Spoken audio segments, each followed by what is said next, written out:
dimanfaatkan lebih cepat.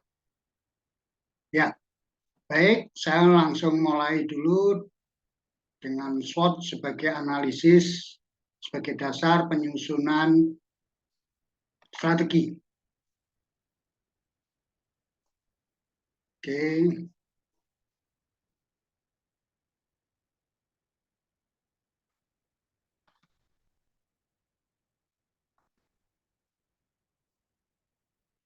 Ya.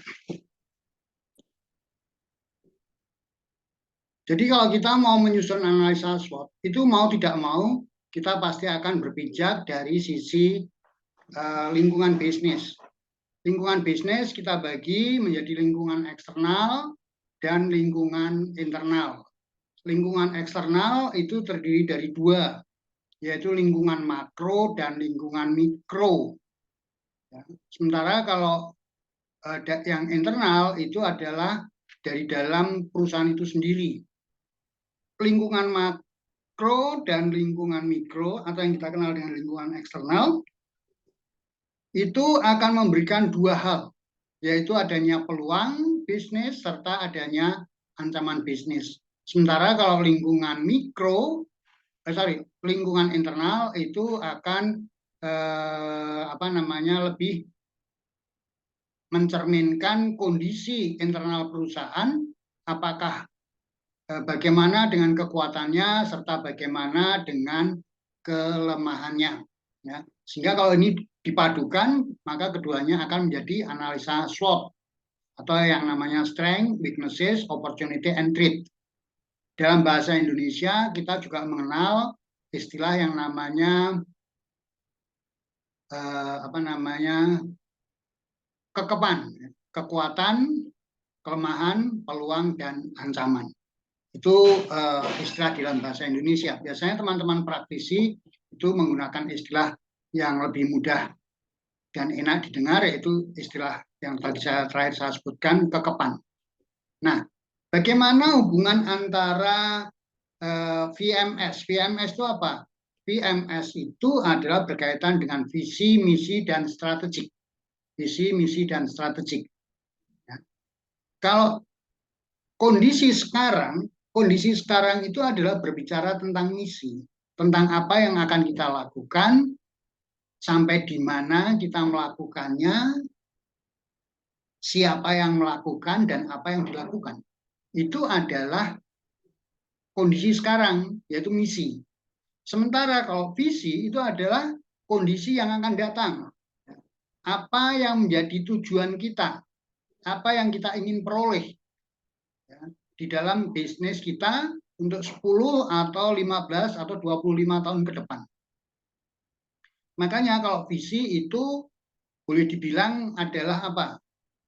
Abstrak, ya, sangat abstrak.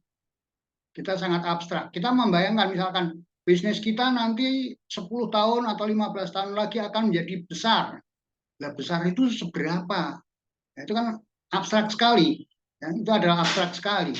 Sehingga untuk mewujudkan itulah maka diperlukan apa? Diperlukan adanya misi. Adalah misi. Nah, misi itu akan berkaitan dengan apa yang akan kita kerjakan, apa yang sedang kita kerjakan, di mana, dan siapa yang mengerjakan. Nah, oleh karena itu, antara apa yang sekarang dengan yang akan datang, itu dibutuhkan suatu cara. Cara untuk mencapainya. Nah, cara untuk mencapai tadi, cara untuk mencapai tujuan, ataupun cara untuk mencapai visi tadi, itulah yang kita sebut dengan strategi. Sehingga kita tuh sangat berkepentingan di sini, di dalam hal strategi ini. Karena apa? Strategi ini akan kita turunkan dari misi kita. Ya, sehingga ini akan sangat bermanfaat sekali untuk mencapai atau mewujudkan visi atau mewujudkan tujuan. Nah, kita mulai dulu dengan lingkungan eksternal. Mungkin teman-teman akan bertanya ya, di dalam hati, Pak, kalau mau melakukan analisis untuk menyusun SWOT itu mulainya dari mana? Apakah dari lingkungan eksternal atau dari lingkungan internal? Tidak ada satu referensi pun yang mengatakan, oh harus dari sisi ini. Tidak. Sisi eksternal tidak, sisi internal tidak. Tidak ada referensi yang menyatakan seperti itu.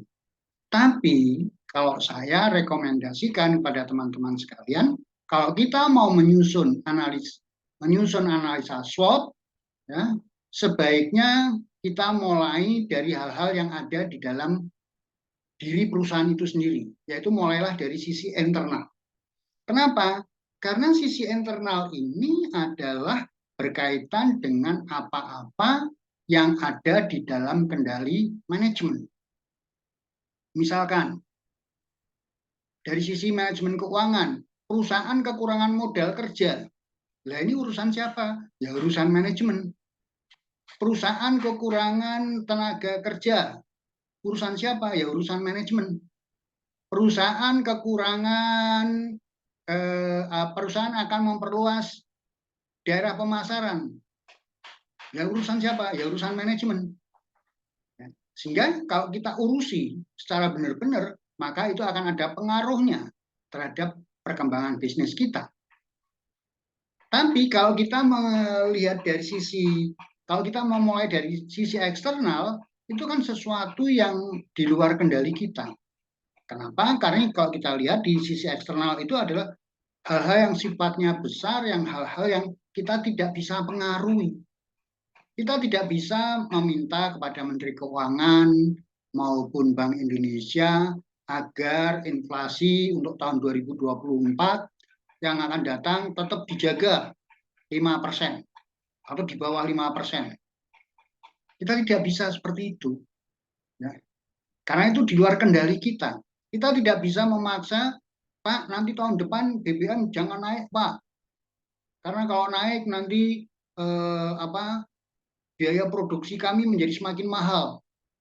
Itu akan meningkatkan biaya produksi sehingga nanti akan berpengaruh terhadap harga pokok, harga produk yang kami jual. Kita tidak bisa seperti itu. Kenapa? Karena itu ada di luar kendali manajemen. Atas dasar itulah, maka saya senantiasa kalau ditanya, kapan kita mau mulai analisa SWOT, dari sisi mana kita mau melakukan analisa SWOT, pasti jawaban saya adalah mulailah dari hal-hal yang bisa kita kendalikan, yaitu dari sisi internal. Nah, kita belajar dulu dari lingkungan eksternal. Lingkungan eksternal itu apa saja, toh? Lingkungan eksternal seperti tadi sudah saya sampaikan dibagi menjadi dua. Lingkungan makro dan lingkungan mikro. Kalau lingkungan makro itu pasti berkaitan dengan yang namanya atau biasa saya singkat dengan Polexosbutek. Politik, sosial, budaya, ekonomi, hukum, dan teknologi. Ekonomi, apa yang harus diperhatikan? Ekonomi yang harus diperhatikan paling tidak pertumbuhan ekonomi, pertumbuhan income per kapita, kemudian tingkat inflasi, tingkat nilai tukar, dan sebagainya. Itu harus mendapat perhatian kita. Kita jangan sampai salah menafsirkan bahwa inflasi itu adalah deflasi, deflasi adalah inflasi. Jangan sampai salah. Kita harus paham apa itu yang dimaksud dengan inflasi. Dampaknya apa? Sampaikan contoh. Misalkan inflasi. Inflasi itu adalah bertambahnya jumlah uang yang beredar. Nah, jumlah uang yang beredar itu sampai seberapa besar, sampai seberapa tingginya. Karena kalau kita lihat ada inflasi itu dibagi, ada yang rendah, ada yang menengah, ada yang tinggi. Ya. Kalau yang rendah itu biasanya di bawah 10%, di bawah 1 digit itu sudah termasuk rendah. Tapi kalau sudah mulai masuk ke 2 digit, itu sudah mulai masuk ke dalam yang namanya menengah. Nah, kalau sudah di atas 50%, itu biasanya sudah kita sebut sebagai hyperinflation. Karena dampaknya luar biasa. Jadi kita harus tahu inflasi kita itu berapa. Kita harus bisa melakukan dengan memanfaatkan data yang ada, kita harus bisa memperkirakan, membuat perkiraan trennya itu kira-kira bagaimana akan meningkat atau bagaimana. Kemudian juga jumlah uang itu kan berkaitan dengan inflasi, itu berkaitan dengan jumlah uang yang beredar. Nah, dampaknya itu apa? Nah, dampaknya yaitu adalah akan menurunkan daya beli masyarakat. khususnya oleh yaitu apa? Orang-orang yang punya penghasilan tetap. Itu akan terkena dampak yang luar biasa.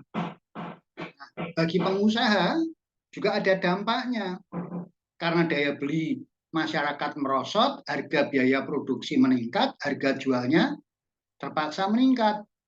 Tapi kalau daya beli masyarakat itu melorot, ya apakah produk kita itu laku? Ya, pasti ada masalah. Nah, itu yang harus kita pelajari. Nah, makanya silahkan nanti teman-teman buka kembali mata mengenai pengantar ekonomi dulu apa, waktu mengikuti kuliah yang pertama kali, yaitu kuliah tentang pengantar ilmu ekonomi atau ekonomi manajerial. Terus kemudian yang berikutnya, pemerintah dan hukum. Pemerintah itu adalah lembaga yang mengatur, lembaga yang mempunyai wewenang untuk mengatur perusahaan, untuk mengatur kehidupan masyarakat. Ya. Melalui apa? Melalui perundang-undangan. Kita lihat, pemerintah misalkan menetapkan undang-undang cipta kerja, undang-undang tentang perizinan berusaha, ya. Kemudian berkaitan juga tentang undang-undang di bidang kesehatan, omnibus law di bidang kesehatan. Kita kan tidak punya omnibus law. Yang pertama adalah omnibus law di dalam bidang bisnis, yang kita kenal dengan cipta kerja. Yang kedua, undang-undang yang omnibus law yang berkaitan dengan masalah kesehatan, yang akhirnya itu memporak-porandakan sistem pendidikan dokter di Indonesia. Ya. Sehingga kalau kita lihat di Semarang itu kan sekarang banyak, di Jawa Tengah itu kan banyak fakultas kedokteran baru yang dibuka. Nah, dulu Universitas Semarang mau buka tapi tidak jadi, dibatalkan. Nah, karena apa? Konsekuensinya sangat besar sekali. Karena untuk menerima mahasiswa fakultas kedokteran itu dibatasi maksimum hanya 50 orang. Nah, kalau 50 orang nanti apa? Biaya operasionalnya pasti mahal. Ya, biaya operasionalnya pasti mahal. Akibatnya apa? Ya pasti biaya kuliahnya mahal juga. Kan nggak mungkin fakultas yang lain melakukan subsidi ya, terus menerus ya, karena operasionalnya dia udah besar. Bahkan dulu untuk dokter-dokter yang menjadi dosen, dokter-dokter dari Undip yang menjadi dosen, dikontrak untuk menjadi dosen di Universitas Semarang itu tarifnya, waduh, sekitar 2 sampai 3 kali lipat daripada dosen-dosen yang ada di fakultas kita sekarang ini. Ya. Nah, oleh karena itu kita tunda, ditunda oleh almarhum Prof. Muladi. Nah, kalau kita lihat fakultas kedokteran yang baru muncul, ya itu di mana? Yang terakhir yang barusan muncul itu adalah UNES. UNES itu sudah siap-siap buka. Ya. UDINUS sudah buka, sudah menerima mahasiswa. Kemudian UIN, Wali Songo, itu juga sudah menyiapkan diri untuk buka fakultas kedokteran. Demikian juga dengan di Salatiga. IPB, Pak. Ya, ya enggak, ini yang saya bicarakan di Jawa Tengah aja. Yang ada di Semarang, ya, Kabupaten Semarang dan Kabupaten Semarang. Itu UKSW itu sudah siap. Ya, bahkan dia UKSW itu sudah punya rumah sakit. Ya, kalau seperti perguruan tinggi yang lain, IPB mau buka, ITB juga buka, dan sebagainya. Ya, itu luar biasa. Tapi kalau yang swasta tadi, karena dibatasi dengan jumlah, bukan hanya swasta ya, tapi yang negeri pun juga dibatasi. Jumlah mahasiswa yang diterima itu hanya 50 orang. Ya, pasti biayanya mahal. Ya, biaya mahal. Nah, kemudian yang berikutnya terkait dengan pemerintah, pemerintah itu juga membuat aturan. Ya.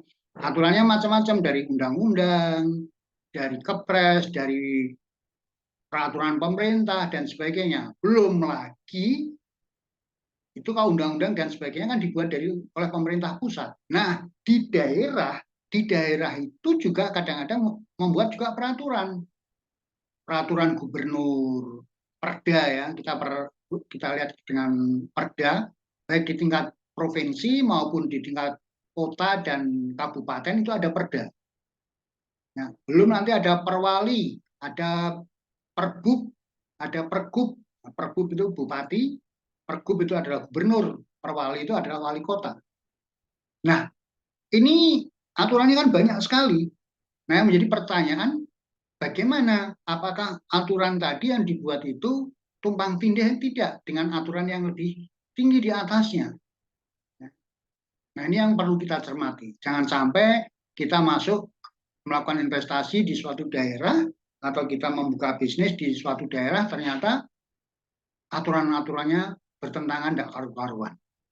Terus kemudian yang berikutnya, politik. Nah, politik ini juga begitu. Apalagi mendekati pemilu. Pasti ya, tahun politik, suhu politik itu biasanya meningkat.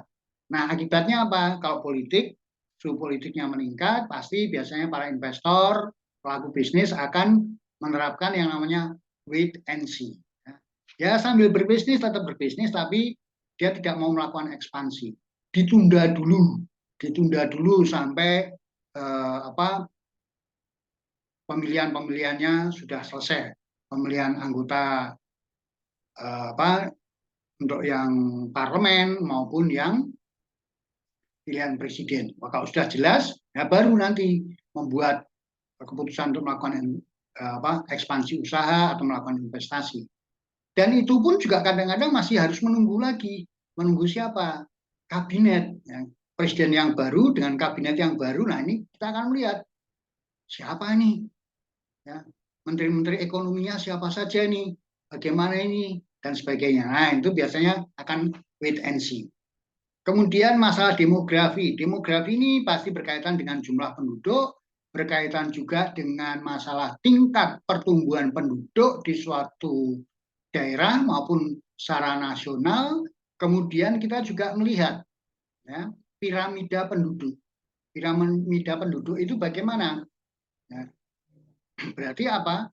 Orang-orang yang usianya sudah lanjut itu harus ada di pucuk piramida. Nah, ini juga kita lihat susunannya seperti apa. Kemudian dari piramida tadi kita masih bagi lagi, ya, berapa persen orang yang berusia lanjut, berapa persen yang berusia anak-anak dan sebagainya. Laki-laki berapa, perempuan berapa, itu pasti kita lihat. Ya. Terus penyebaran penduduk. Nah, penyebaran penduduk ini menjadi penting. Kenapa? Karena ini pasti nanti kalau penyebaran penduduk itu akan berkaitan dengan masalah distribusi daripada produk kita.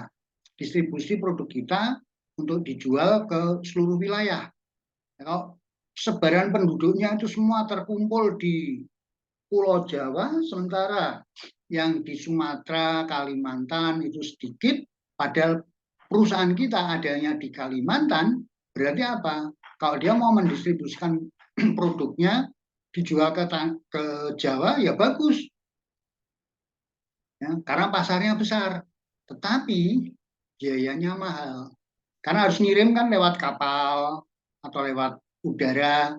Nah, ini yang menyebabkan biaya-biaya operasionalnya meningkat.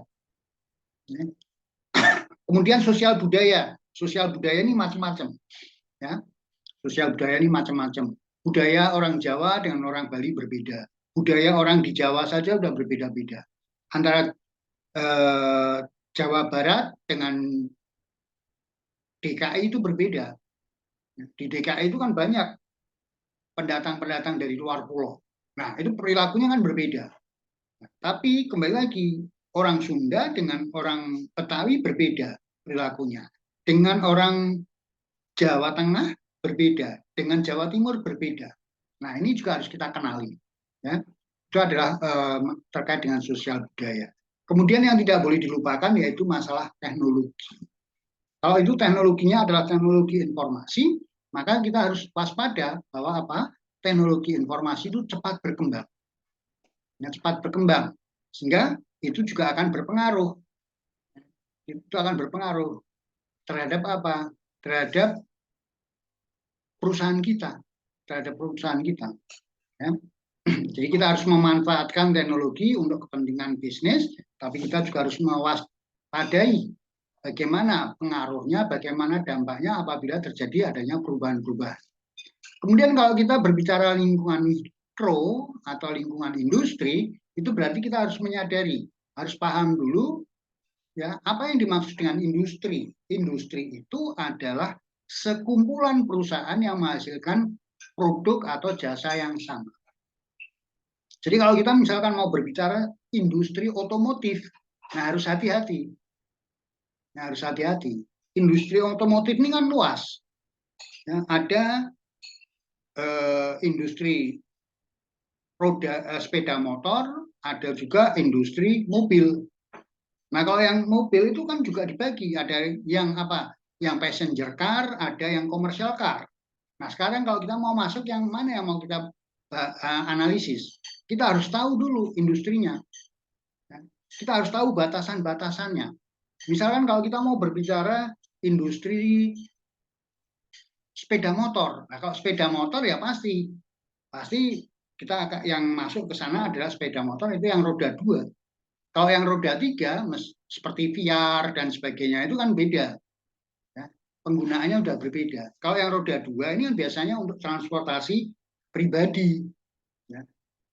Nah ini yang perlu kita waspadai. Jadi jangan sampai kita berbicara industri sepeda motor tapi memasukkan industri roda 4, passenger car, nggak boleh. Nanti terlalu bias. Demikian juga kalau misalkan kita berbicara industri keuangan. Industri keuangan itu luas. Ya. Industri keuangan itu luas. Ada yang konvensional, ada juga yang syariah. Aturannya berbeda. Nah, sudah begitu, industri keuangan itu apa? Ada perbankan, ada multi finance, ada asuransi, pegadaian dan sebagainya.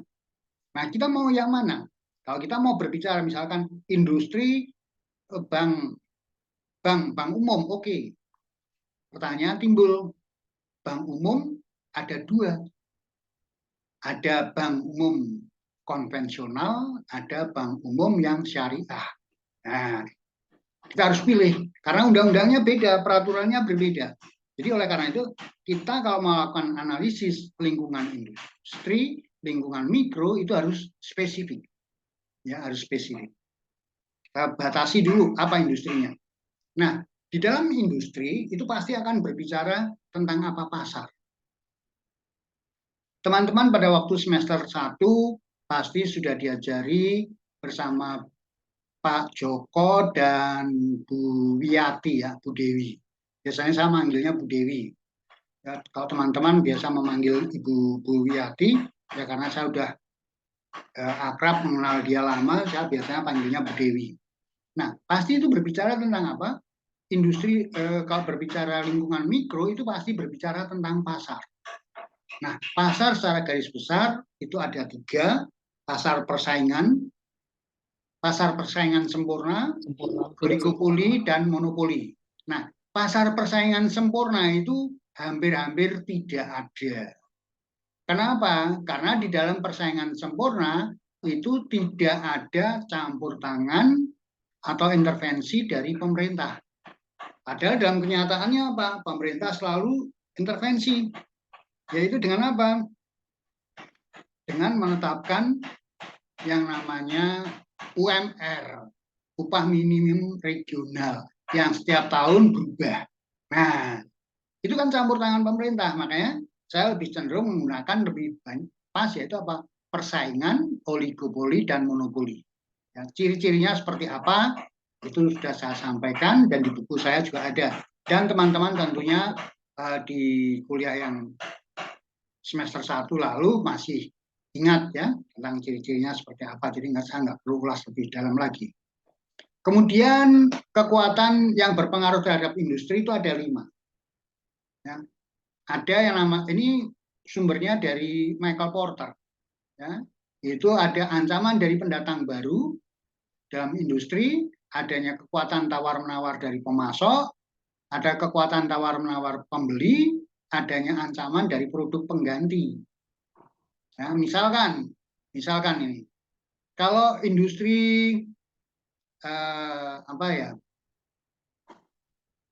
katakanlah industri perbankan atau industri multi finance gitu aja. Ya. Kalau itu berkembang baik, menarik, ya, tentunya apa? Akan banyak perusahaan-perusahaan yang lain pengen terjun atau pengen masuk ke industri tersebut.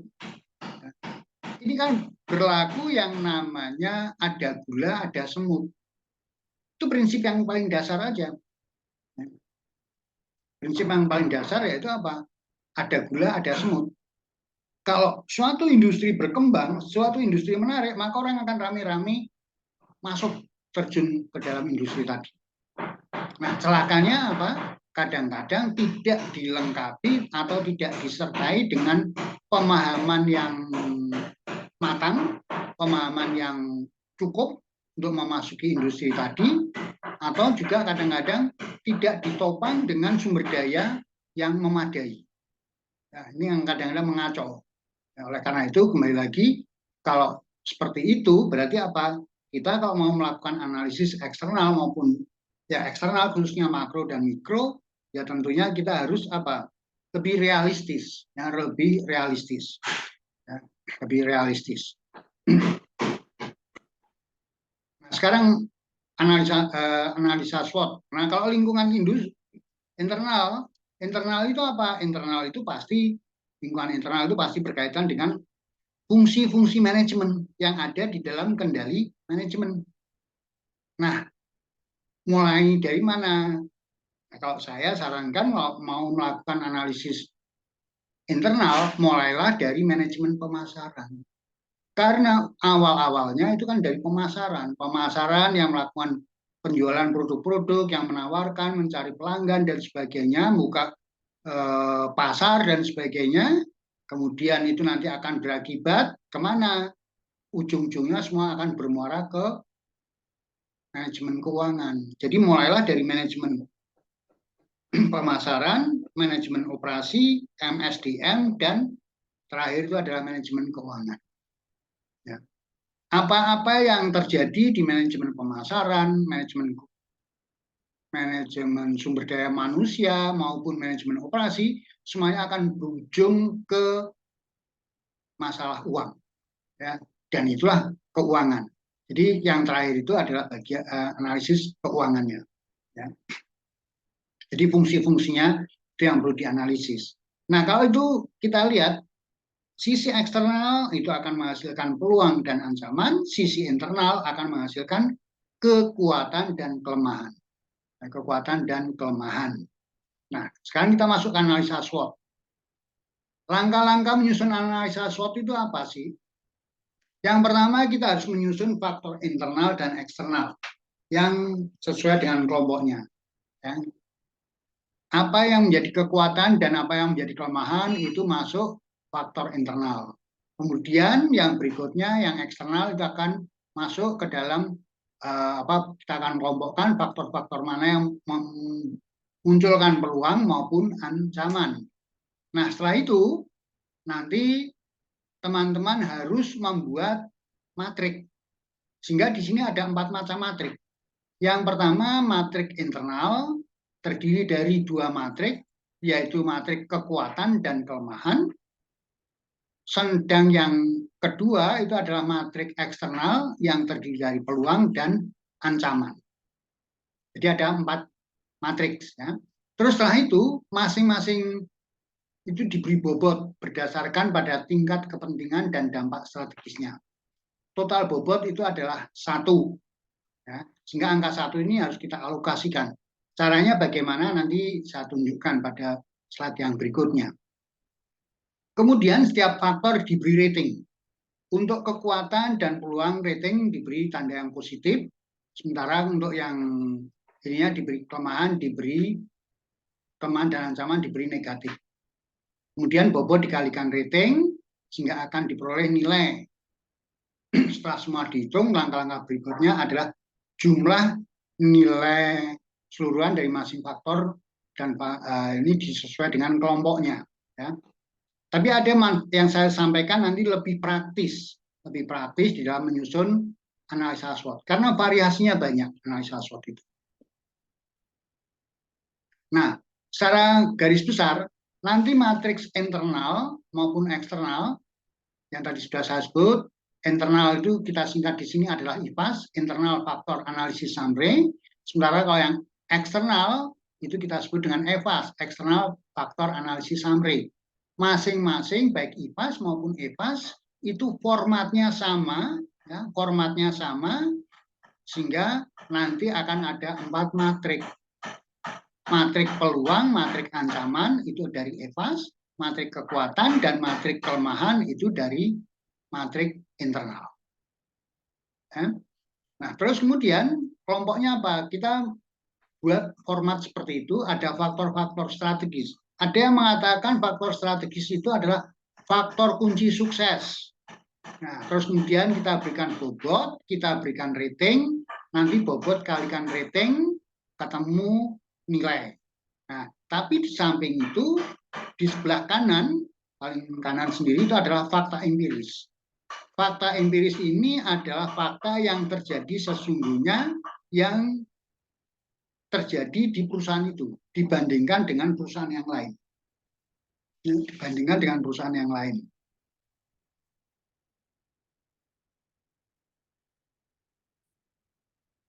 Nah, diagram SWOT itu secara garis besar bisa saya buat seperti itu. Jadi sebelum kita masuk ke matriks SWOT, ya kita baru membuat matriks yang tadi, internal dan eksternal, peluang, ancaman, kelemahan, dan kekuatan. Maka sebelum sampai masuk ke matriks SWOT-nya, kita perlu tuangkan lebih dahulu ke dalam diagram SWOT. Format diagram SWOT itu adalah seperti ini. Ya. Ini yang ke atas, nah, yang horizontal itu menggambarkan mengenai kekuatan dan kelemahan. Kekuatan dan kelemahan. Sementara yang vertikal itu menggambarkan peluang dan ancaman. Nah, titik potong ini, di titik potong ini titik potongnya. Ini kalau ke kanan itu adalah positif, kalau ke atas positif, tapi kalau ke kiri itu adalah negatif, ini turun juga adalah negatif. Karena titik potong ini adalah 0, ya, titik 0. Sehingga dengan demikian akan terjadi 4 kuadran.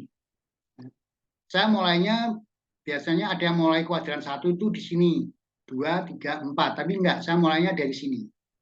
Kenapa kok dari sini? Ya, kuadran 1 itu ada di sini. Karena di ilmu ekonomi, ya, di ekonomi itu kita menggunakan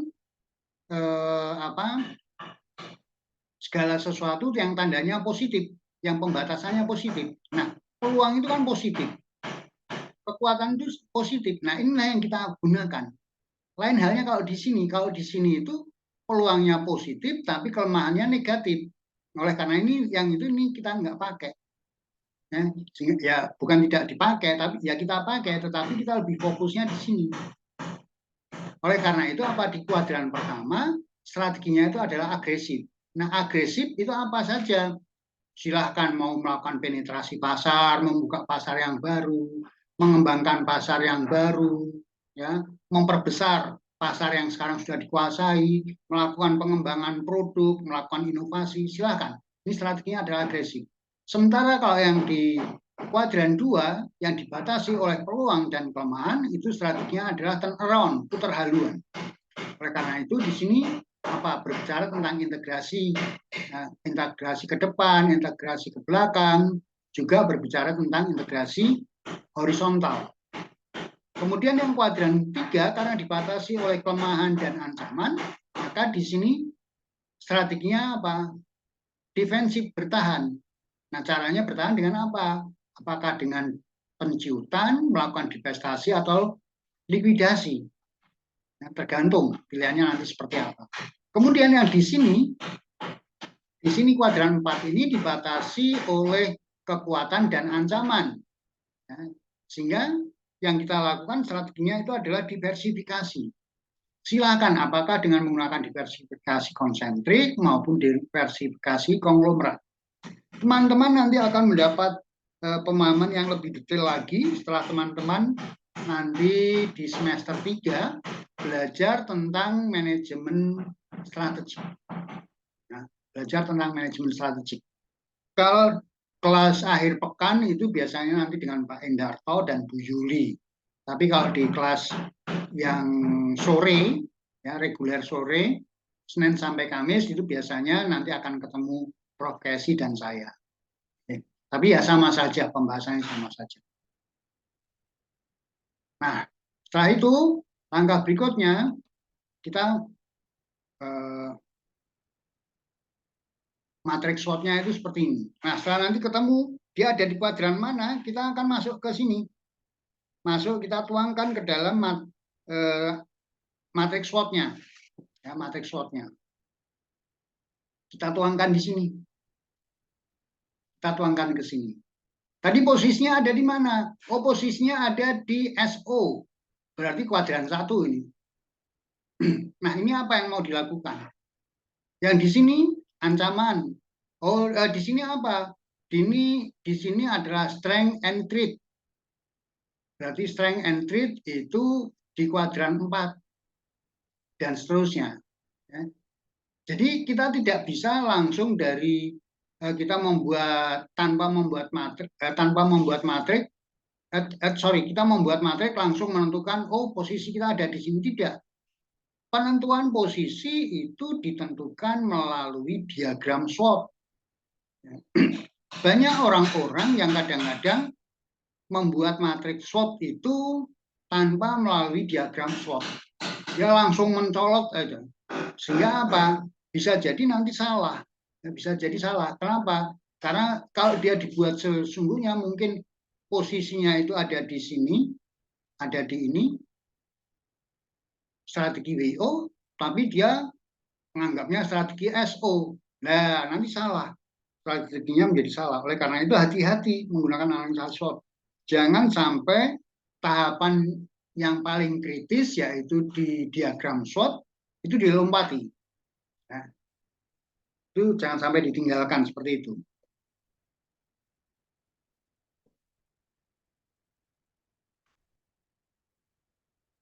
Nah, ini adalah format strategi secara umum ya. Di kuadran 1 strateginya agresif. Artinya apa? Bahwa manajemen mempunyai banyak pilihan strategi. Ya karena tadi dibatasi oleh kekuatan dan peluang.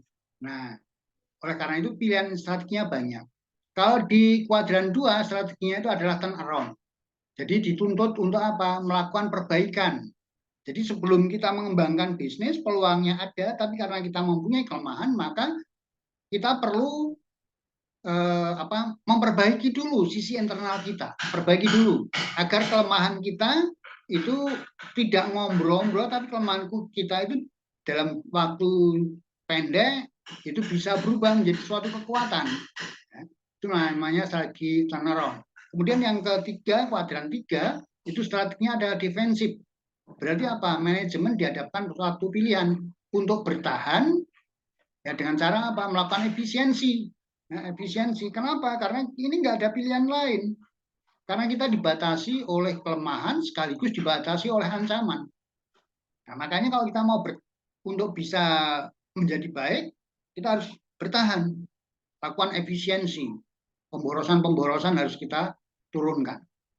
Terus atau harus kita hindari. Kemudian yang berikutnya strategi kompetitif itu di kuadran 4. Ini dibatasi oleh kekuatan dan yang berikutnya ancaman. Nah, harapannya apa? Dengan kekuatan yang ada, kekuatan yang kita miliki, kita akan pakai untuk mensiasati ancaman. Ya. Ancaman tidak bisa kita hindari. Itu adalah sesuatu hal yang pasti tidak akan bisa tidak dihindari. Tapi kita mencoba untuk mensiasati sehingga muncullah di sana kreativitas. Oleh karena itu apa? Kita perlu memunculkan yang strategi kompetitif. Nah, sekarang contohnya bagaimana? Contoh penerapan analisa SWOT yang sangat sederhana sekali. Ini yang pertama adalah matrik internal yang berbicara tentang kekuatan. Saya tidak akan membahas mengenai faktor kunci suksesnya. Faktor kunci suksesnya itu nanti bisa dicari sendiri. Ini saya ambilkan contoh pada waktu saya memberikan pelatihan di sebuah grup BPR, sebuah grup BPR, karena waktu itu mereka mau menyusun rencana bisnis. Nah, ini yang saya ajarkan. Misalkan faktor kunci suksesnya mereka mempunyai jaringan cabang, mempunyai suku bunga yang fleksibel dan sebagainya. Nah, setelah itu ya kita cari apa? Kita cari responden. Respondennya itu siapa? Respondennya itu adalah pejabat-pejabat kunci, misalkan direksi sama manajer-manajernya. Nah, ini mereka kepada mereka, katakanlah kita pilih 4 orang. 4 orang tadi kita suruh milih, ya, suruh meranking faktor kunci yang sudah kita susun seperti ini, ya. Faktor kunci yang sudah kita susun seperti ini, mereka suruh milih, mengurutkan menurut pendapat responden pertama bagaimana urutan yang seharusnya, responden kedua bagaimana, responden ketiga bagaimana, responden keempat bagaimana urutannya, ya. Setelah itu dibuat, ini yang pertama misalkan R1 responden 1, dia mengatakan bahwa yang paling penting itu adalah suku bunga, ya, ditempatkan nomor 2, terus dan seterusnya. Terus kemudian responden nomor 2 mengatakan, oh yang penting itu adalah area parkirnya harus luas dan sebagainya. Itu berarti apa? Yang pertama nomor 8. Nah, setelah itu disusun seperti itu, kemudian ini kita jumlah, ya. 2 tambah 8 tambah 7 tambah 4. Terus kemudian kita jumlah dibagi berapa? Bagi 4, ketemunya adalah 5,25. Kemudian yang kedua juga begitu, ya, kita susun. Nah, setelah dapat rata-ratanya, kita jumlahnya berapa? Ada 36, ya. Ada 36. Dari 36 itu kemudian sekarang kita dihitung untuk mendapatkan bobot. Nah, bobot ini bagaimana? Bobot ini mulainya kembali kita ke sini. Bobot ini 0,15 dari mana? 0,15 itu kita peroleh dari ini. 5,25 dibagi 36 kalikan 1. Karena bobot ini kan 1. Nah, sehingga kita dapat 0,15. Ini sebetulnya 0,14 sekian gitu ya. Tapi karena saya bulatkan, karena kita ambil 2 digit di belakang koma. Nah, sehingga kita dapat 0,15. Kemudian yang kedua, 5 dibagi 36 kalikan 1, ketemu 0,14. Dan demikian seterusnya. Nah, kalau ini sudah, maka mereka juga kita minta untuk meranking kekuatan. Ya, kalau tadi bobot, sekarang rankingnya kekuatan. Kekuatannya juga begitu, ini caranya sama. Hanya sekarang setelah diisi ya dengan cara seperti ini, kekuatannya bagaimana urut-urutannya. Nah, ini sekarang dijumlah. 5 tambah 3 tambah 3 tambah 5 dibagi 4. Ketemunya adalah 4. Nah, 4 itulah yang kemudian kita pasang sebagai bobot. Kita pasang sebagai bobot di sini. Ya, kita pasang sebagai bobot di sini. Sehingga kalau ini kita kalikan, 0,15 kali 4 itu adalah 0,58. Hal yang sedemikian juga kita turunkan pada yang lainnya. Dan itu akan menghasilkan, kalau kita jumlah, hasilnya adalah 1,67. Sebentar, saya izin sebentar ya. Jadi saya izin sebentar.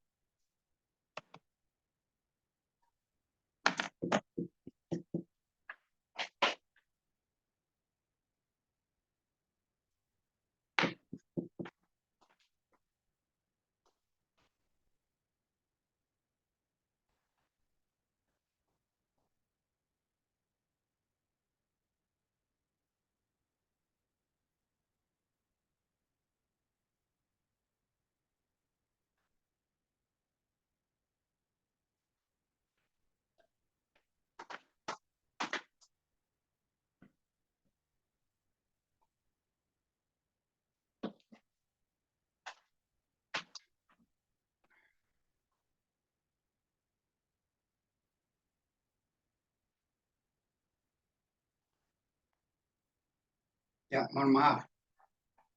Nah, setelah itu kekuatan dengan cara yang sama, ya, dengan seperti itu kita bisa hitung.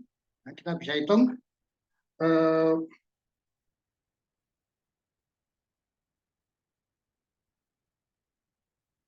bisa hitung berapa kekuatannya. Ya. Akhirnya kita hitung ratingnya berapa. Nah, ratingnya berapa. Kemudian kita hitung, kita kalikan, jumlahkan, ketemunya adalah 3,67. Ya, ketemunya 3,67.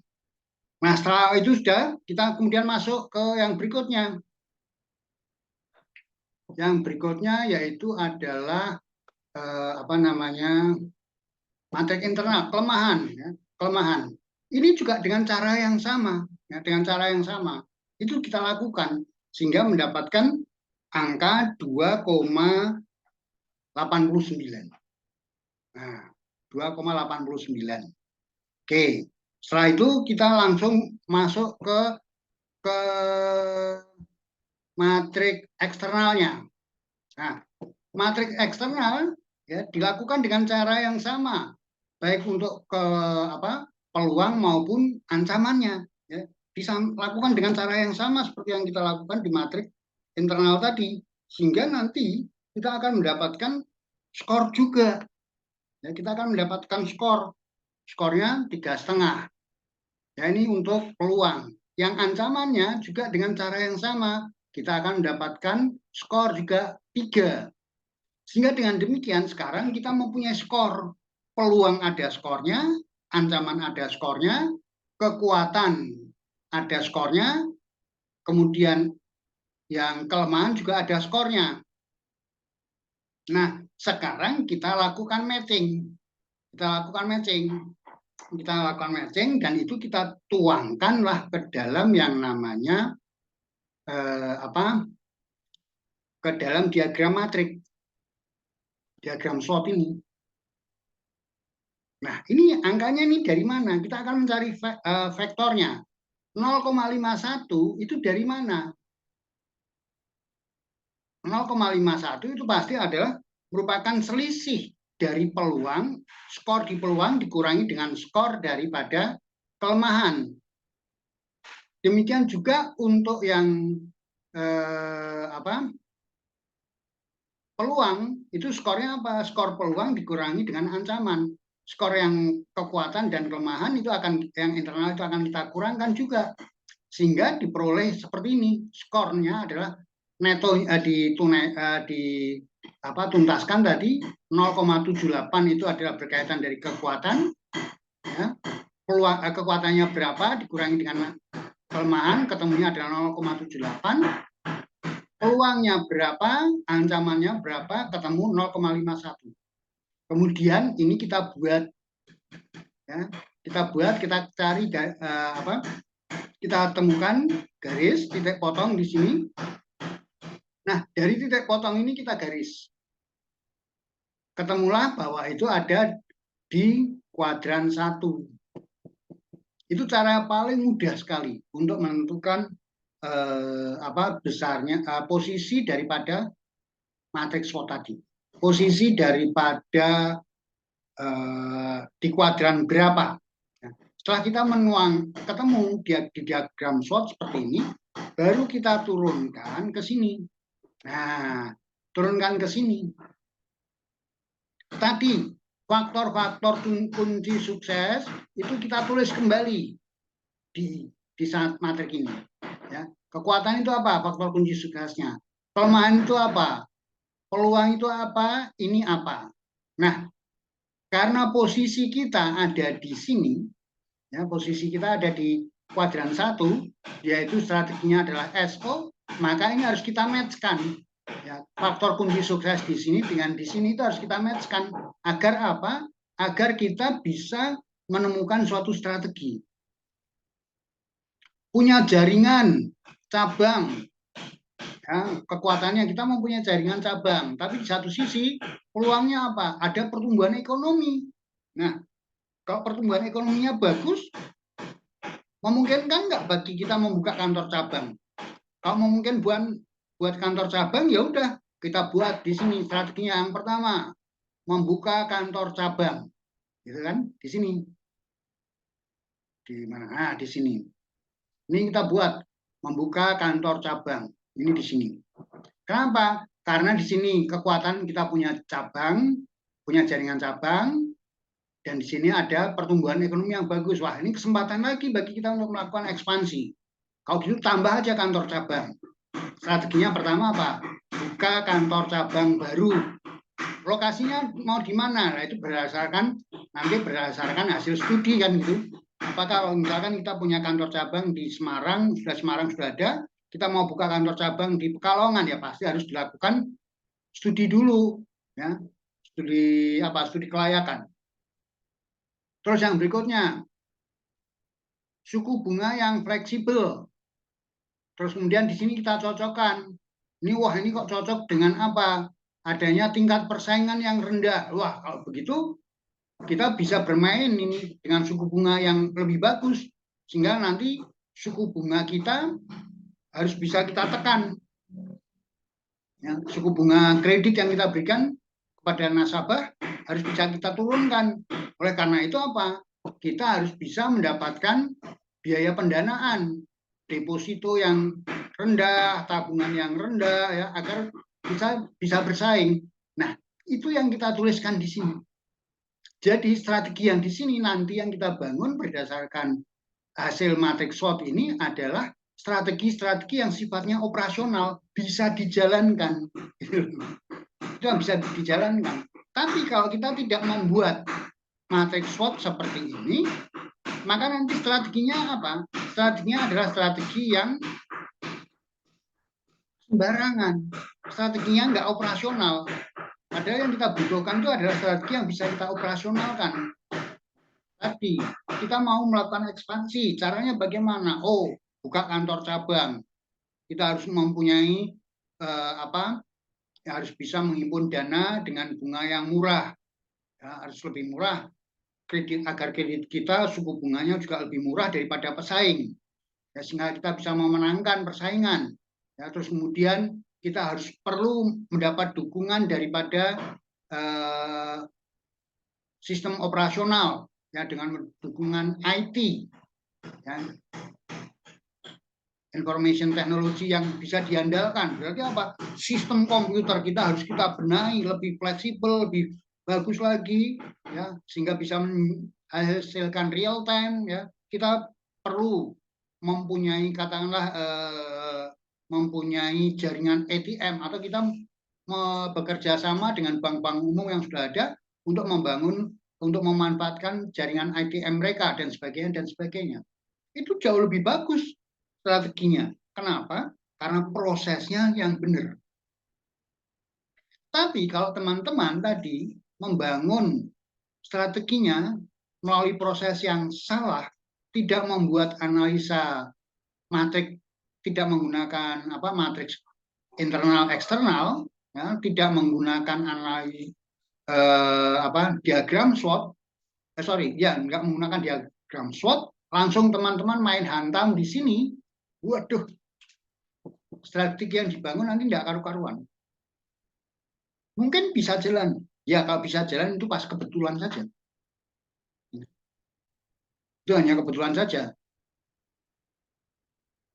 Jadi, dasar yang kuat untuk membangun sebuah strategi itu diperlukan, yaitu apa? Melalui proses yang benar. Kalau prosesnya salah, ya nanti strateginya salah. Eman-eman. Sudah mengeluarkan biaya dan sebagainya, tapi teman-teman tidak bisa membangun strategi yang handal. Tidak bisa membangun strategi yang bisa dijalankan dengan baik dan benar. Ya. Inilah gunanya kita membangun analisa SWOT. Ya. Inilah gunanya kita membangun analisa SWOT. Pak, lah kalau saya tanpa itu boleh nggak Pak saya membuat mengembangkan bisnis tanpa analisa SWOT? Ya boleh-boleh saja. Cuma yang menjadi pertanyaan, itu bisnisnya milik siapa? Oh, bisnisnya milik saya pribadi, Pak. Ya udah, enggak apa-apa, enggak buat ya boleh-boleh saja, enggak ada yang larang kok. Tapi nanti kalau seperti itu, berarti apa? Kalau ada apa-apa, perusahaannya merugi dan sebagainya, teman-teman harus siap dengan konsekuensinya. Nah, baru nanti kemudian, oh sadar, oh iya, aku dulu kok kenapa nggak membuat analisa yang benar ya? Saya hanya susun sembarangan. Nah, akhirnya menjadi sesal. Kalau misalkan itu perusahaan adalah perusahaan orang lain, di mana kita dipercaya sebagai pimpinan di situ,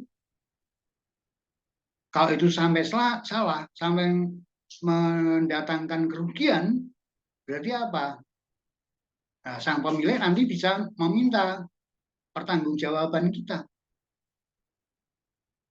Pertanggungjawaban kita. Bagaimana prosesnya dulu? Apa nggak membuat rencana? Oh, saya buat rencana, Pak. Seperti apa? Begitu ditanya, seperti apa prosesnya? Wah, ternyata ada yang salah. Ada hal yang dilewati. Jadi kembali lagi, ini adalah suatu proses yang sangat penting bagi kita di dalam menyusun strategi. Menyusun strategi. Nah, di sini juga kita bisa melihat kadang-kadang kadang-kadang kita di dalam membuat strategi, para pimpinan perusahaan itu membuat strategi itu kadang-kadang nggak tuntas. Dalam artian apa? Ya kalau misalkan perusahaan itu bisa berjalan, kalau misalkan itu kendaraan bisa lari di tol 100 km per jam, ya dia larinya hanya sekitar 60-70 km per jam. Anggapnya seperti itu. Kenapa? Karena dia nggak punya strategi. Ya, meskipun kita punya strategi, kita berjalan cepat dalam mengembangkan bisnis, tapi prinsip kehati-hatian kan tetap harus dijaga. Nah, kita lari dengan 100 km per jam, ya kita tentunya tetap harus hati-hati. Ya, ngebut, tapi harus waspada. Kan itu. Sehingga kembali lagi, inilah pentingnya kita membangun strategi berdasarkan hal-hal yang sifatnya ilmiah dan bisa dipertanggungjawabkan. Sehingga kalau kita katakanlah sebagai direktur dari sebuah perusahaan, yang kebetulan kita di situ adalah sebagai tenaga profesional, ya kita tentunya bisa memberikan pertanggungjawaban kalau ditanya. Oh, ini loh, saya sudah membuat seperti ini, tetapi ternyata ada hal yang di luar kendali saya. Apa? Pemerintahnya berganti, kebijakannya berganti, peraturannya berganti. Nah, saya belum sempat mengantisipasi, ternyata sudah menimbulkan dampak yang luar biasa. Dan sebagainya, dan sebagainya. Kita masih bisa diterima, kan gitu. Sehingga untuk kedepannya bisa kita perbaiki. Tapi kalau kita tidak mempunyai perencanaan seperti itu, ya nanti kan jadinya kacau. Ya. Inilah gunanya kita belajar analisis portofolio bisnis. Ya. Inilah gunanya teman-teman belajar analisis portofolio bisnis. Jadi sekali lagi teman-teman sekalian, bahwa apa yang kita pelajari pada sore hari ini itu adalah sesuatu yang sifatnya ilmiah, bisa dipertanggungjawabkan, dan itu sangat berguna bagi kita. Analisa SWOT bukan hanya untuk keperluan organisasi yang profit oriented saja, tapi untuk pengembangan seperti yang kita lihat di Universitas Semarang, kita pun juga menggunakan itu. Nah, kita menyusun analisa SWOT itu paling enggak setiap 4 atau 5 tahun sekali. Kenapa? Karena kita diakreditasi. Ya, kita diakreditasi. Ya, jadi kita senantiasa harus membuat analisa SWOT. Rencana kerja kita nanti didasarkan analisa SWOT tadi. Ya, kita bersyukur kita dengan keluarnya peraturan yang baru itu posisi kita adalah posisi kita itu adalah akreditasinya adalah baik sekali. Akreditasinya bisa kita pertahankan baik sekali. Dulu sempat di Fakultas Psikologi, karena mereka membuatnya sembarangan, hasil akreditasinya turun. Hasil akreditasinya turun. Akhirnya setelah itu mereka perbaiki, kemudian dilakukan lagi reakreditasi ya, dengan melakukan yang perbaikan di sana sini. Akhirnya hasilnya menjadi baik sekali. Ya, baik sekali. Kita puji syukur lah, karena ada hal-hal yang mau dilakukan dengan perubahan-perubahan. Itu saja kira-kira teman-teman sekalian yang bisa saya sampaikan pada teman-teman sekalian. Materi ini akan saya bagikan pada teman-teman sekalian sekaligus nanti hasil daripada rekaman itu juga akan saya bagikan pada teman-teman sehingga bisa diakses untuk keperluan analisa SWOT-nya. Mungkin sebelum kita akhiri ada pertanyaan, silakan kalau ada yang mau ditanyakan. Mas Ari, mungkin ada yang mau ditanyakan? Belum, Prof. Oh, belum. Baik. Mbak Tanjung? Sementara belum dulu, Pak. Nanti sambil jalan, Pak. Oke. Mungkin Mas Narendra dan Mas David? Ada yang ingin dipertanyakan? Belum, Pak. Aman, Prof. Terima kasih. Oke. Baik. Kalau begitu, sementara bisa kita akhiri sampai di sini. Kita akan ketemu kembali minggu depan, ya, minggu depan dengan topik bahasan yang lainnya. Materi nanti saya kirimkan lewat WA sekaligus bersamaan dengan hasil rekamannya. Ya, biar nanti teman-teman kalau pas waktu senggang atau apa bisa dibaca, didengarkan kembali, ya, sehingga nanti kalau ada pertanyaan-pertanyaan kita tetap bisa tanyakan dan bisa kita diskusikan. Baik, sampai di sini pertemuan kita, teman-teman. Ya, gimana, Mas? Bapak, sedikit, Pak. Oh ya. Tadi kan Bapak kan sempat membahas tentang buku buku dari Bapak. Ya. Nah, itu apakah bisa di-share, Pak? Kenapa? Buku yang diinfokan tadi apakah bisa di-share, Pak? Karena kita bisa. dapat. Bisa. Nanti saya bagikan juga. Ya. Saya belum share ya bukunya. Oke, nanti saya share juga sekalian. Oke, biar lengkap. Oke, baik. Terima kasih.